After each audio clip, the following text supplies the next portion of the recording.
نستعينه ونستغفره ونعوذ بالله من شرور أنفسنا ومن سيئات أعمالنا من يهده الله فلا مضل له ومن يضلل فلا هادي له وأشهد أن لا إله إلا الله وحده لا شريك له وأشهد أن محمدا عبده ورسوله صلى الله عليه وعلى آله وصحبه وسلم تسليما كثيرا ما بعد۔ دینی اور اسلامی بھائیوں اور عزیز بچوں، ایک حدیث میں آپ کے سامنے آج پڑھوں گا اور اسی کی تشریح میں یہ میرا درس انشاءاللہ ختم ہو جائے گا اور اسی پر مشتمل ہوگا۔ حضرت معاذ رضی اللہ تعالی عنہ کہتے ہیں، اوصانی رسول اللہ صلی اللہ علیہ وسلم بعشر کلمات۔ جلیل القدر صحابی ہیں معاذ بن جبل، وہ کہتے ہیں کہ اللہ کے رسول صلی اللہ علیہ وسلم نے ہمیں 10 چیزوں کا حکم دیا، ہمیں 10 باتیں بتلائیں، جس میں سے کچھ باتیں ایسی تھیں جنہیں ہمیں کرنا ہے اور کچھ باتیں ایسی تھیں جن سے آپ صلی اللہ علیہ وسلم نے اسے کرنے سے منع فرمایا ہے۔ وہ 10 باتیں یا 10 چیزیں کیا ہیں؟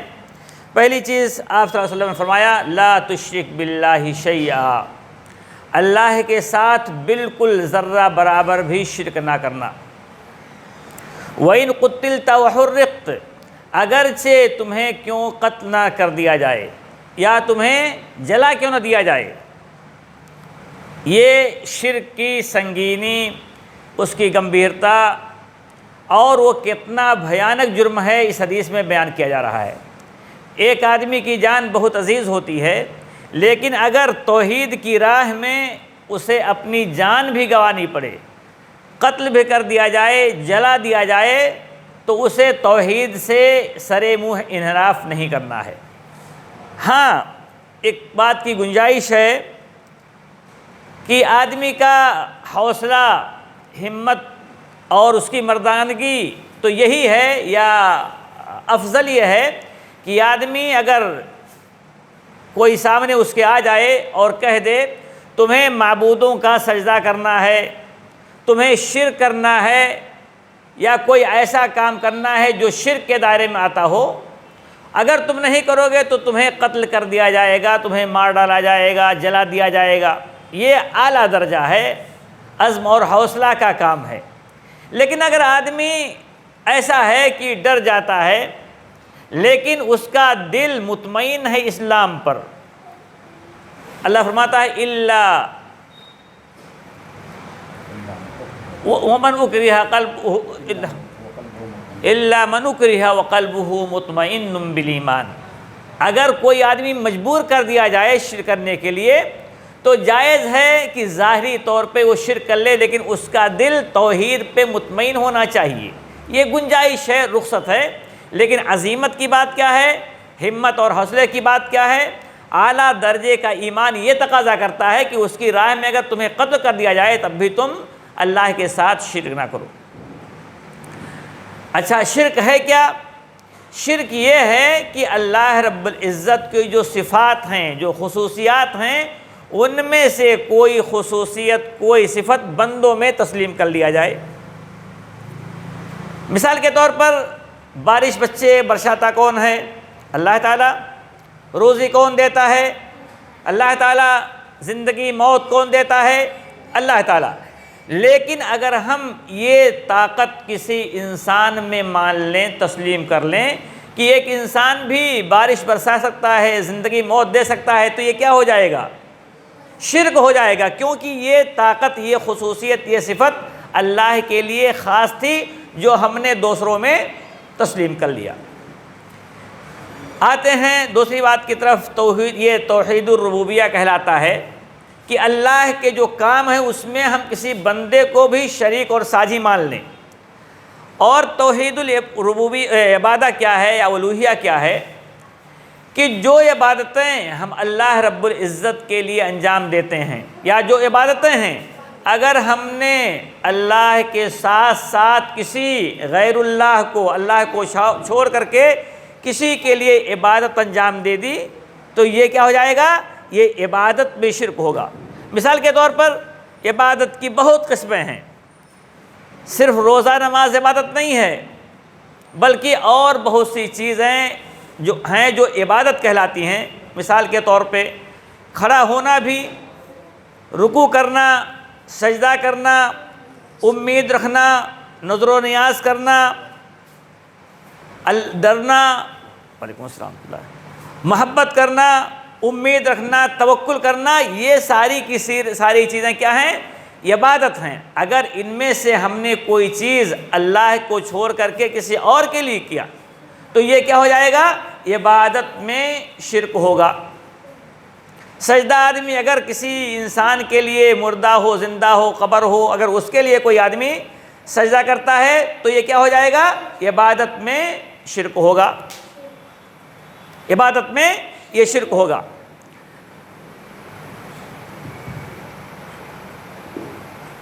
امید بھی یہ کیا ہے؟ عبادت ہے۔ وہ چیز، ہم جس چیز کی امید اللہ رب العزت سے کرتے ہیں، اگر وہی چیز بے نفس ہی کسی انسان سے امید کر لیں تو یہ بھی شرک ہوگا۔ ایک مثال آپ کو دیتا ہوں۔ عدی بن حاتم رضی اللہ تعالی عنہ صحابی ہیں جو جاہلیت کے زمانے میں مسیحی ہو گئے تھے، عیسائی بن گئے تھے۔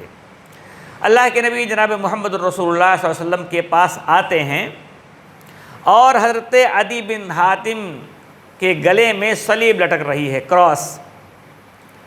تو اللہ کے نبی صلی اللہ علیہ وسلم نے فرمایا کہ اے عدی، اطرح ھذا الوثن، اس بت کو تم نکال پھینکو، نکال دو۔ صلیب کو کیا کہا؟ بت کہا۔ بت ہم جانتے ہیں، کہا اس بت کو نکال پھینکو۔ اور اللہ کے نبی صلی اللہ علیہ وسلم نے یہ آیت تلاوت فرمائی، اتخذوا احبارہم ورہبانہم اربابا من دون اللہ، کہ لوگوں نے اپنے زاہدوں کو جو گرجا گھروں میں بیٹھ کر کے عبادت کرتے ہیں اور علماء کو اپنے، انہوں نے کیا بنا دیا؟ اللہ کے سوا رب بنا لیا۔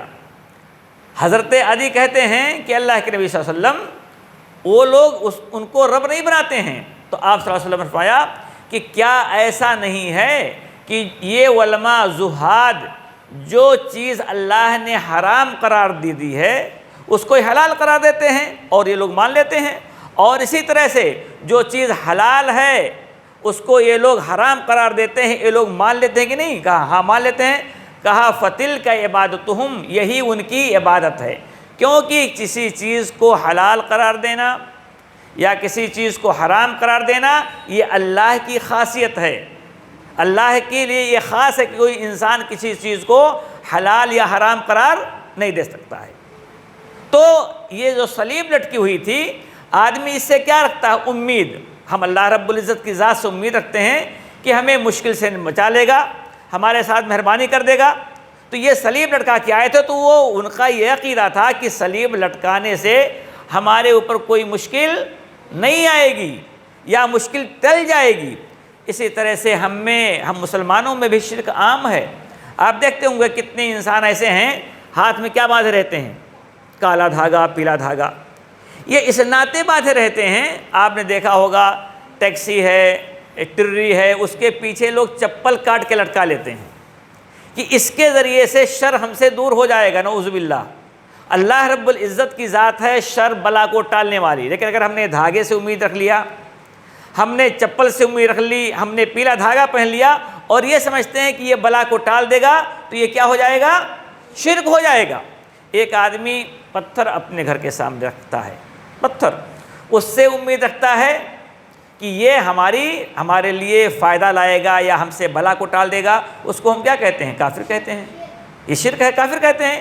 لیکن وہی کام جب مسلمان کرتا ہے دھاگا پہن کر کے، اس سے امید رکھتا ہے، پتھر بھی بے جان، دھاگا بھی بے جان، وہ صلیب جو عدی بن حاتم لٹکائے ہوئے تھے وہ بھی بے جان، تو اگر یہ لٹکانے سے شرک ہوتا ہے تو یہ دھاگا سے امید لگانے سے بھی یہ کیا ہو جائے گا؟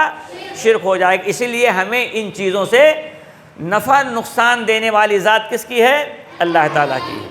چلیے یہ دو چیزیں ہو گئی۔ اللہ کے افعال میں جیسے روزی دینا ہے، مارنا ہے، جلانا ہے، اس میں شرک میں نے بتا دیا۔ تو اور عبادت میں شرک میں نے بتا دیا، سجدہ وغیرہ، امید رکھنا، محبت کرنا، ڈرنا، یہ سب چیزیں کیا ہیں؟ نذر و ریاض رکھنا، قربانی دینا۔ کوئی آدمی ایسا ہے جو جا کے سجدے پہ قبر پہ سجدہ کرتا ہے تو شرک ہوگا کہ نہیں ہوگا؟ شرک ہو، کیونکہ سجدہ عبادت ہے، عبادت اللہ کو چھوڑ کر کے کسی اور کے لیے کرنا شرک ہے۔ اسی قبر والے کے لیے یا انسان زندہ ہو مردہ ہو اس کے لیے اگر جیسے ہم قربانی دیتے ہیں، کس کے لیے؟ اللہ تعالیٰ کے لیے۔ لیکن ہم اگر کسی مصیبت سے بچنے کے لیے، کسی فائدہ کی خاطر کسی انسان کے لیے، چاہے زندہ ہو مردہ ہو کوئی بھی ہو، الغرض نبی ہو، ولی ہو، پیر ہو، شیطان ہو، اگر کسی کے لیے ہم نے قربانی دے دی جیسے اللہ کے لیے دیتے ہیں تو یہ کیا ہو جائے گا؟ شرک ہو جائے گا۔ تیسری چیز ہے اللہ کے نام اور صفات میں شرک کیا ہوتا ہے؟ جیسے یہ آدمی سمجھے کہ اللہ رب العزت غیب کی باتوں کو جانتا ہے، یہ اللہ کی صفت ہے، غیب کو جاننا یہ اللہ کی صفت ہے، یا اللہ رب العزت ہر کام کرنے پہ قادر ہے، ہر چیز کر سکتا ہے۔ لیکن یہی چیز اگر کسی انسان میں ہم مان لیں کہ فلاں آدمی غیب جانتا ہے کہ کل کیا ہونے والا ہے، یا وہ انسان ہر چیز کر سکتا ہے، تو یہ کیا ہو جائے گا؟ اللہ کے اسماء و صفات میں یہ شرک ہو جائے گا۔ تو ہمیں شرک کبھی بھی نہیں کرنا ہے۔ اللہ رب العزت کے جو لیے خاص چیزیں ہیں، اس کی خاصیت ہے، ان میں ہم کسی اور کو شریک نہیں کریں گے۔ تو کیا فرمایا اللہ کے نبی صلی اللہ علیہ وسلم نے کہ حضرت معاذ کہتے ہیں کہ میرے خلیل نے مجھے وصیت کی 10 چیزوں کی، اس میں کچھ کرنے کی تھیں اور کچھ چیزوں سے بچنے کی تھیں۔ پہلی چیز کیا کہی؟ کہ لا تشرک باللہ شیئا، اللہ کے ساتھ بالکل شرک نہیں کرنا، چاہے تمہیں قتل کر دیا جائے، چاہے تمہیں جلا دیا جائے۔ میں نے کہا یہ اعلیٰ درجہ ایمان کا ہے۔ لیکن کوئی آدمی اگر مجبور کر دیا جائے سجدہ کرنے کے لیے لیکن اس کا دل مطمئن ہو تو وہ مشرک نہیں ہوگا، کیونکہ مجبوری میں وہ کر رہا ہے اپنی جان بچانے کی خاطر۔ دوسری بات کیا کہی؟ وَلَا تَوْقَنَّ وَالِدَيْكَ، بچوں آپ کی توجہ چاہتا ہوں۔ دوسری بات کہی کہ اپنے ماں باپ کی نافرمانی قطعی طور پہ نہ کرنا، بالکل نہ کرنا۔ وَإِنْ أَمَرَاكَ أَن تَخْرُجَ مِنْ أَهْلِكَ وَمَالِكَ، اگرچہ تمہارے ماں باپ تمہیں حکم دے دیں کہ اپنی بیوی کو چھوڑ دو، اپنا مال چھوڑ دو، تب بھی تمہیں ان کی بات ماننی ہے۔ لیکن یہ بھی اعلیٰ درجہ ہے، افضل یہ ہے۔ لیکن اگر آدمی کوئی باپ ایسی بات کا حکم دیتے ہیں جو معصیت ہے، درست نہیں ہے، تو ہمیں اپنے ماں باپ کی بات نہیں ماننی۔ تو کہا کہ اپنے ماں باپ کی ہرگز نافرمانی نہ کرنا، چاہے وہ تمہیں حکم دیں کہ اپنے بچوں سے دور ہو جاؤ، اپنا مال چھوڑ دو، یا جہاں وہ کہیں اپنا مال وہاں خرچ کرو، یہ اعلیٰ درجہ ہے۔ لیکن جائز ہے کہ آدمی ان کی اس بات کو نہ مانے، کیونکہ ان کی بات کو تسلیم کرنے میں انسان کو ضرر لاحق ہوگا، اپنی بیوی بچوں سے وہ دور ہو جائے گا۔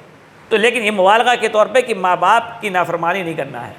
بچوں، ہم ماں باپ کی کتنی نافرمانیاں کرتے ہیں۔ گھر میں ماں کہتی ہے بیٹا یہ کام کر لو، بیٹا برے لوگوں کے ساتھ نہ جاؤ کھیلنے کے لیے، بیٹا اسکول سے آئے ہو ہوم ورک کر لو، اسکول میں جاتے ہو اچھی طرح سے پڑھنا۔ ہم ماں باپ کی کتنی باتیں نہیں مانتے ہیں، بہت سی۔ اور حدیث میں کیا کہا؟ ہرگز اپنے ماں باپ کی نافرمانی نہ کرنا۔ یہ کس نے کہا ہے؟ نبی صلی اللہ علیہ وسلم نے۔ ہم آپ صلی اللہ علیہ وسلم کی بات مان رہے ہیں، کتنی باتوں کو نہیں۔ ماں باپ نے اگر کوئی بات کہہ دی ہے تو اسے ہمیں ماننا ہے۔ تیسری چیز کہا وَلَا تَتْرُكَنَّ صَلَاةً مَكْتُوبَةً مُتَعَمِّدًا، بچے ہم اس میں بہت کمزور ہیں۔ کہا فرض نماز ہرگز نہ چھوڑنا، قصداً جان کر کے۔ کوئی آدمی سو گیا، غافل ہو گیا، بھول گیا، مجبوری میں کوئی آگے نہیں پڑھ سکا، الگ بات ہے، لیکن کہا جان بوجھ کر کے نماز ہرگز نہ چھوڑنا۔ بچوں کو کس سال کی عمر میں نماز پڑھنے کا حکم ہے؟ کون بتائے گا؟ بچوں کو کس سال میں؟ 7 سال کی عمر میں بچوں کو نماز پڑھنے کا حکم دیا گیا ہے۔ ابھی بہت چھوٹا ہے بچہ۔ روزہ رکھنے کے لیے کہا گیا؟ نہیں کہا گیا۔ حج کرنے کے لیے کہا گیا؟ اور دوسرے کام کرنے کے لیے کہا گیا؟ نہیں۔ لیکن نماز کی اہمیت کے ناطے کیا کہا؟ بچہ 7 سال کا ہو تبھی اسے نماز شروع کر دینی ہے۔ ہاں تربیت پائے گا، ٹریننگ پائے گا، لیکن 10 سال میں ماں باپ کو حکم ہے کہ اپنے بچوں کو تھپڑ بھی مار سکتے ہیں اگر وہ بچہ 10 سال کی عمر میں نماز کی پابندی نہ کرے۔ نماز کی اہمیت دیکھیں، ہم میں سے کون نماز پڑھتا ہے؟ شاید کوئی، اور 7 سال کے بچہ چھوٹا ہے، آپ لوگ سب ہمارے خیال سے 8 9 سال 10 سال کے ہو گئے ایک آدھ کو چھوڑ کر کے، تو کہا نماز فرض جو ہے وہ کہیں کسی حال میں نہیں چھوڑنا۔ آگے کیا کہا؟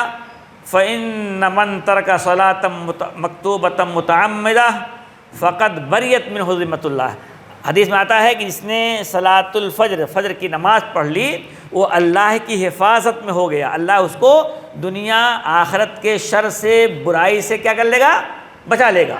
لیکن حدیث میں کیا ہے کہ جس نے نماز فرض چھوڑ دی جان کر کے، اللہ کا ذمہ اس سے ختم ہو گیا، جو اللہ نے ذمہ داری لی تھی حفاظت کی، دنیا میں عذاب سے، آخرت میں عذاب سے، اب اللہ رب العزت نے جو حفاظت کا ذمہ لیا تھا، وعدہ کیا تھا، اس کا ذمہ کیا ہو گیا؟ ختم ہو گیا، جس نے ایک نماز بھی جان کر کے چھوڑ دی۔ وَلَا تَشْرَبَنَّ خَمْرًا، کبھی بھی شراب نہ پینا۔ شراب کو کیا گیا ہے؟ ام الخبائث، برائیوں کی یہ جڑ ہے۔ اور نماز کو کہا کیا؟ یہ ہر نیکی کی جڑ ہے۔ ایک طرف منع کیا گیا شراب سے، اور اس سے پہلے کیا کیا گیا؟ نماز نہ چھوڑنا۔ شرک کے بعد کیا کہا؟ نماز۔ دیکھیے، یعنی آپ مومن ہو گئے، اسلام قبول کر لیا، سب سے پہلے فرض کیا عائد ہوتا ہے؟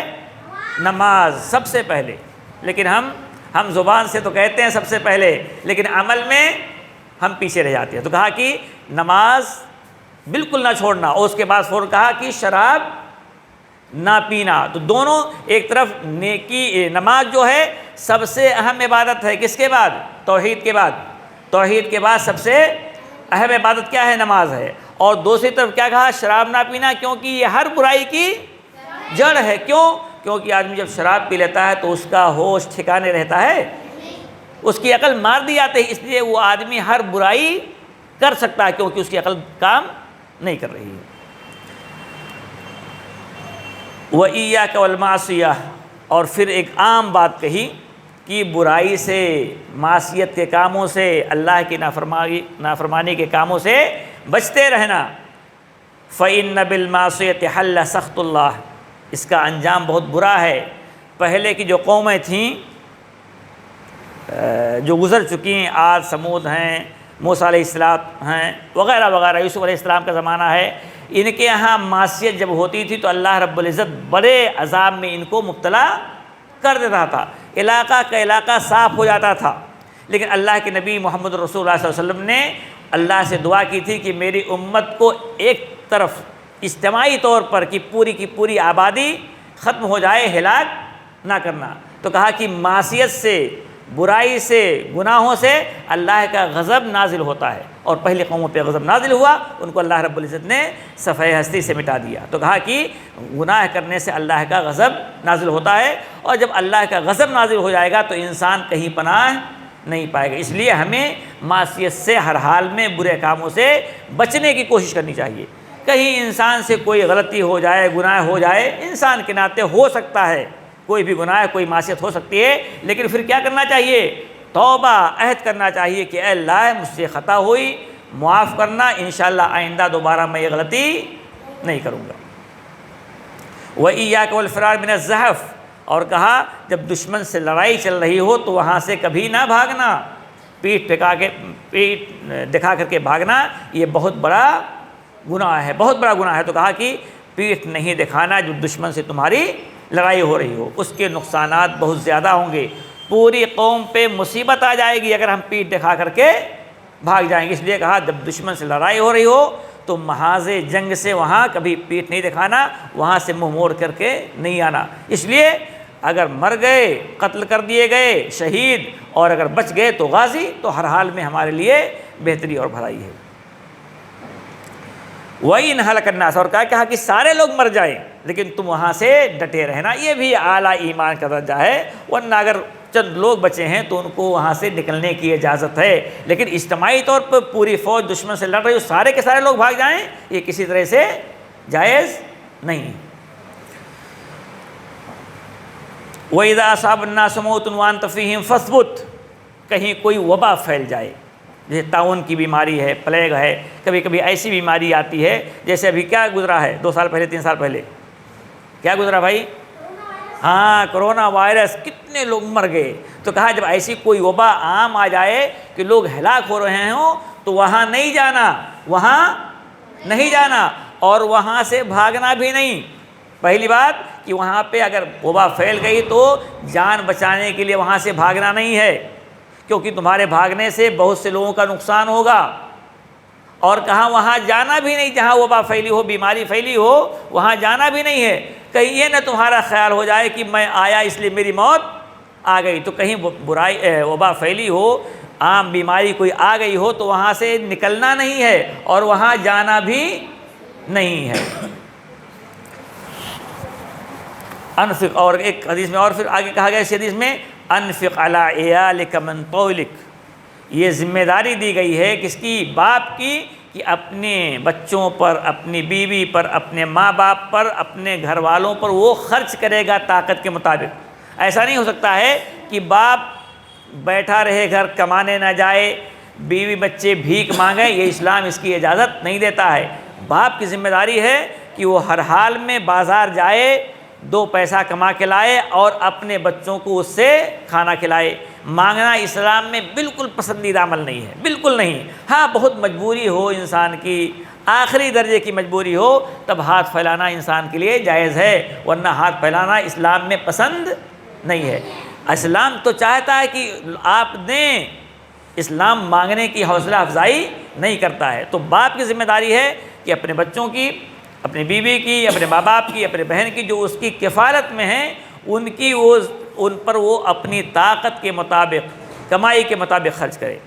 عید کا موسم ہے، باپ کم کما پاتا ہے، اب بیٹی ضد کر رہی ہے، بیٹا ضد کر رہا ہے کہ ہمارے لیے نیا کپڑا چاہیے، تو انسان کی باپ کی طاقت سے زیادہ مطالبہ کرنا ہمارے لیے جائز نہیں ہے۔ ہاں اگر اس کے پاس ہے کمائی اچھی تو آپ کو پہنائے گا، کھلائے گا، لیکن اس کو پریشان کر دینا، یا عورتوں کی طرف سے مطالبہ کہ ہر شادی میں نئے کپڑا چاہیے، ہر عید میں نیا کپڑا چاہیے، اچھی بات ہے چاہیے، لیکن انسان کی طاقت کے مطابق ہی وہ خرچ کر پائے گا۔ اگر اس کے بس کی بات نہیں ہے تو اس کو مجبور یا اس پر دباؤ نہیں پڑنا چاہیے۔ تو کہا انفق علی عیالک من طولک ولا ترفع عنہم عصا ادبا، اور ایک بات اور بتائی، کہا ڈنڈا ساتھ میں رہنا۔ کس کے ساتھ میں؟ باپ کے چاہیے، باپ کے ساتھ میں ڈنڈا رہنا چاہیے، لاٹھی رہنی چاہیے۔ کیوں؟ ادباً، تمیز سکھانے کے لیے، بدتمیزی سے روکنے کے لیے۔ تو یعنی ضرورت پڑنے پر باپ اپنے گھر والوں کو مار بھی سکتا ہے۔ بچے نے جا کر گلی میں کسی کو گالی دے دی، کسی سے بدتمیزی کر لی، مدرسے نہیں جا رہا ہے، نماز کے لیے نہیں جا رہا ہے، تو نبی صلی اللہ علیہ وسلم نے کہا وَلَا تَرْفَعْ عَنْهُمْ عَصَا ادباً، کہ ان کو ادب سکھلانے کی خاطر، تمیز سکھلانے کی خاطر، برائیوں سے روکنے کی خاطر اپنے پاس چھڑی رکھنا، کہ جب بچہ نہ مانے، گھر والے نہ مانے تو ان کو چھڑی سے مارنا بھی ہے۔ اور آخری بات کہی وَأَخْفِهِمْ فِي اللَّهِ، اور یہی نہیں، کھلانا پلانا اس کی ذمہ داری ہے، تربیت سکھانا، ادب سکھانا، تعلیم دینا، اچھے کاموں کو سکھلانا اس کی ذمہ داری ہے، لیکن آخر میں کیا کہا کہ اللہ کے معاملے میں اپنے گھر والوں کو ڈراتے رہنا، کیا کام کرنا ہے، کیا کام نہیں کرنا ہے، جو تمہاری ذمہ داری ہے وہ تمہیں کرنا ہے، اور جو برے کام ہے اس سے تمہیں بچنا ہے۔ تو اللہ کے سلسلے میں انہیں ڈراتے رہنا کہ اگر نماز نہیں پڑھو گے، گناہ کے کام کرو گے تو اللہ رب العزت تمہارے اوپر اپنی ناراضگی نازل کر سکتا ہے، اور اگر تم نے نماز کی پابندی کی، تمیز کے دائرے میں رہے، تمہارا اخلاق لوگوں کے ساتھ اچھا رہا، پڑوسی تم سے خوش ہے، تمہارے رشتہ دار تم سے خوش ہیں، تمہارا معاملہ لین دین سب سے اچھا ہے، تو یہ تم سکھاتے رہنا، اللہ رب العزت تم سے راضی ہوگا اور خوش ہوگا۔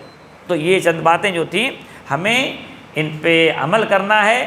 کیا کیا باتیں ایک بار گنا دیتا ہوں، اس کے بعد بات ختم کرتا ہوں جلدی۔ پہلی چیز کیا وصیت کی تھی نبی صلی اللہ علیہ وسلم نے، کیا بات کا حکم دیا تھا؟ شرک نہ کرنا، چاہے تمہیں مار دیا جائے، تمہیں قتل کر دیا جائے، پہلی چیز۔ دوسری چیز کیا کہی تھی کہ اپنے ماں باپ کی نافرمانی نہ کرنا۔ تیسری چیز کیا کہی کہ نہیں، دوسری چیز یہ تھی۔ تیسری چیز کہا کہ تم فرض نماز کو قطعی طور پر بالکل نہ چھوڑنا، ٹھیک ہے؟ چوتھی چیز ولا تشربن خمرا، شراب کو کبھی ہاتھ نہیں لگانا، شراب کے قریب کبھی نہیں جانا۔ اس کے بعد پھر کیا کہا کہ نافرمانی کے کاموں سے، گناہ کے کاموں سے، برے کاموں سے تم بچتے رہنا، کیونکہ اللہ اس سے ناراض ہوتا ہے۔